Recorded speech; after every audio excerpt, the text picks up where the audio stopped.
মনোবীক্ষণ polyclinic, চিকিৎসার জগতে এক দশক। এখন এখানে সব বিষয়ে ডাক্তারবাবু একসাথে তলায়। ফোন করুন 7477999515 এই নম্বরে।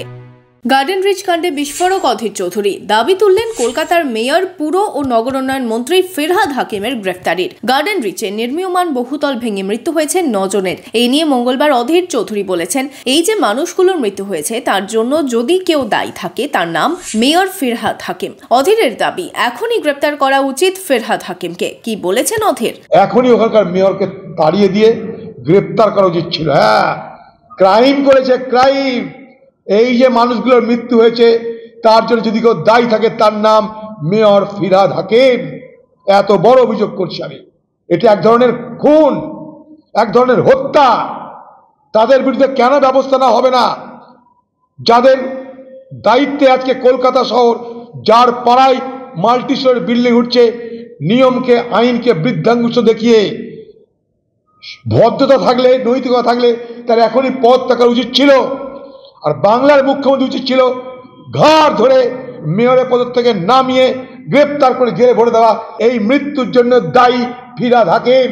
ঘাড় ধাক্কা দিয়ে তাকে পদ থেকে নামিয়ে দেওয়া উচিত, তদন্ত করা উচিত এবং গ্রেপ্তার করা উচিত। অধীরের পাল্টা কি বলেছে তৃণমূল? উনি তো প্রধানমন্ত্রী গ্রেপ্তার চান, মুখ্যমন্ত্রীকে গ্রেপ্তার দাবি করেন, আজকে ফিরহাদ হাকিমকে গ্রেপ্তারের দাবি করছেন। উনি উনার কথা বলতেই পারেন, উনি তো সব কিছুই চান। উনি তো এই সমস্ত ভারতবর্ষের সবথেকে বেশি ব্যাটালিয়ান এখানে ডেকে নিয়ে এসেছে। নিয়ে কি উনি জিততে পারবেন?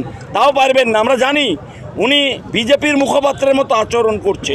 তো যাই করুন না কেন, বিজেপির সঙ্গে যে অশুভ আঁতাত অধীর চৌধুরীর থাক না কেন, এবার আমাদের মুর্শিদাবাদ জেলার মানুষ সেই আঁতাত ভেঙে দেবে এবং উচিত শিক্ষা দেবে। যদিও এ নিয়ে অধীর চৌধুরীকে কটাক্ষ করতে ছাড়েননি তৃণমূল নেতৃত্ব।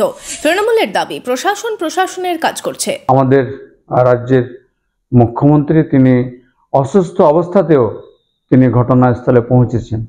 কাজেই অধীরবাবুর যে বিষয়টা বলছেন গ্রেপ্তারের আর কি, আমরা এটা মনে করছি না, এটা অধীরবাবুর কাছ থেকে এটা আমরা আশা করি না।